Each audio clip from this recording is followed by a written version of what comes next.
as a player who is injury prone or anything. Obviously, I had a tough time the past year and a bit, but it's really just about taking care of my body and putting myself in the best position to be available for every single game, and I feel good about that right now. Hi Christian. I just wanted to ask, did the US sort of international duty start this good run for you? Because it seems you came back from international duty and started scoring again and playing your best stuff. And was that end of season last season, the level that you think you can be at consistently as well? Of course, consistency is everything. That's where I want to be. I think maybe it did help a little bit to get away and get some games in with the national team. I definitely always enjoy that. But coming back, I felt very confident, and I still feel that way. So right now it's about just keeping up this form and trying to help my team to win these big games coming up. Elias Ferrari. Yes, hi Christian. What's it going to take to get a good result against a big team like Real Madrid? Yeah, it's going to take a lot. It's going to take a big fight over 2 games. Obviously, they're very experienced in this competition, and we're going to need to go out and have a lot of confidence. I think that's going to be very important. We belong to be here. We've really accomplished a lot to get to this point, and it's just going to be about going out and believing in this team's ability and going out and getting a couple good results. Nick Callow. Hi there, Christian. I think you can tell from the way we're talking, everyone in this country thinks of Real Madrid as being such a big team because of their European history. Is there a fear factor about Madrid everywhere you've played around the world? And do you think that Chelsea should also have that fear factor, that people should respect them as a European superpower too? Yeah, I wouldn't really want to play against us. I don't think it's an easy game ever. I think a lot of teams will tell you that. That's obviously the status that we want to have. Of course, Madrid has their history, and it's nothing to deny. They're a great team, and it's not going to be an easy challenge tomorrow at all. But it's about going there and obviously respecting them, but also believing in what we stand for and what we can do. And it's going to be a really good matchup of 2 big teams across Europe. Thanks, Jed. Matt Dunn. Hi, Christian. Spoke to the manager about this a bit earlier. Chelsea and Real Madrid both made a decision at the start of the week that put them out of favour with football. Chelsea quickly backtracked, whereas Real Madrid seemed to be sticking with being the bad guys in many people's eyes. Do you get a sense filtering through to you that quite a lot of people would quite like you to see them bloody their nose over this semi-final? And do you feel that you've got the neutral support?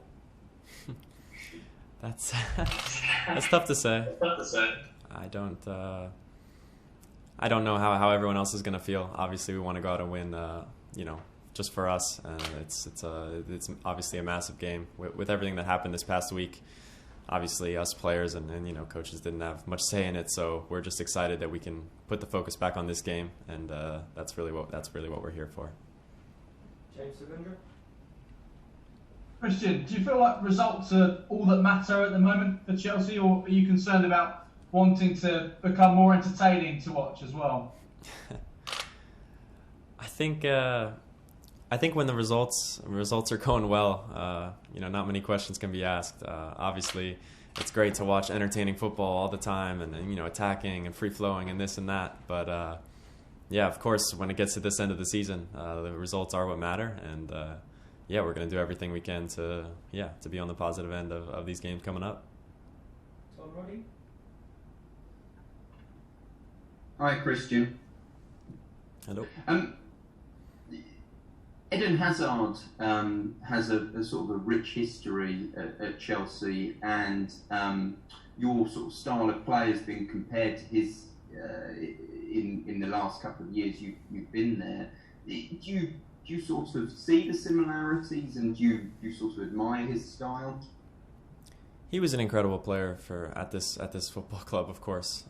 So I think it's someone that I've definitely looked up to. Obviously, I want to. I'm not comparing myself to him in any way or trying to be like him. I'm my own player, and I'm doing my best for this club. And yeah, obviously, like I said, he was a massive player for this club. So obviously, it's an honor to hear comparisons like that. But yeah, I still have a ways to go. Ruiz.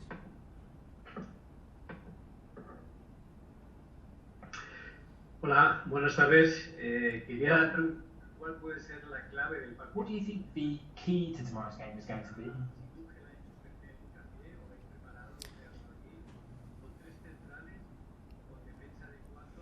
Do you think Real Madrid will start with a back three or back four, and will that alter your approach to the game? Yeah, I think the key is going to be having a really good start to the match and showing our energy right from the start and showing that we're ready for this competition. They're obviously going to be calm and experienced, but we have to be, in that same way. And obviously, as the game goes on, we see the way that they play, and we'll have to, whether it's adjustments or just sticking to our plan and our style is the most important thing. So I'm not too concerned about how they might line up. Obviously, they have good players, so it's going to be a tough task for us, whichever formation they might go out with. Hi there, Christian. Just a question on another topic: the social media boycott that's happening over the weekend from the Premier League and other bodies. I just wanted to know what you thought of that initiative, what you hope it will achieve, and what you think it will achieve. Yeah, well, I think the obvious goal is to really just make a stand and to put an end to some of the online abuse that players are receiving. It's horrible to see. So I really hope that this can in any way show that these social media platforms or whatever it may be, just to that we're not messing around with this. We want this to end. Nobody deserves any hate like that online. So. Yeah, that's the ultimate goal. James Robson. Please unmute yourself, James. Hi, Christian. Obviously, Eden was a talisman for Chelsea, and it still feels like, which felt like over the past couple of years, that it's a club finding its way without him. Learning to live without him. Really, you've been a part of that. Your arrival. Does it feel like this is a club now that doesn't have a talisman like it did before? And is that better for the club, do you think? That's obviously, like I've said before, he was an incredible player. He did a lot for this football club. Obviously, we're moving on without him. I never played with him, so I only know how it is without him. But yeah, I think we're in a good place now. I mean, we're in the semifinal of a Champions League. We're got a lot left to play for this season, so I think this team definitely has a good situation at the moment. So I think that's definitely positive. Sam Dean. Hi, Christian. We all saw what happened in the Champions League against Bayern Munich last season. Obviously, you're still a very young team and you're still developing. But do you feel that 1 year on, yourself and the younger players who are involved in those games are more ready to compete at this level, the highest level in European football? Yes, I think the guys have definitely just gained that experience, taken that experience from last season, being able to play in the Champions League for a lot of the guys for the first time, and the next season you just feel more prepared, a bit more confident, and ready to go for this year's competition. So I think that experience does help, and we're hoping that we can take it into the game tomorrow. Okay, we've got time for two more questions. We'll go John Southall and then Matt Nash. Hi, Christian. Obviously, Thomas Tuchel has had a real impact since he came into the club. Can you just tell us what's he like around the training ground, and what's he done to bring around this run of success, and basically what are his strengths? Yeah, well, he's a great competitor. You can tell his will to win as soon as he gets here, and right from the first game, and that's what it's been. And obviously picking up some momentum and getting some really good results earlier. As soon as he was getting here, just gave him and the team a lot of confidence moving forward. So I think we're in a good position now, and I think the main thing we've been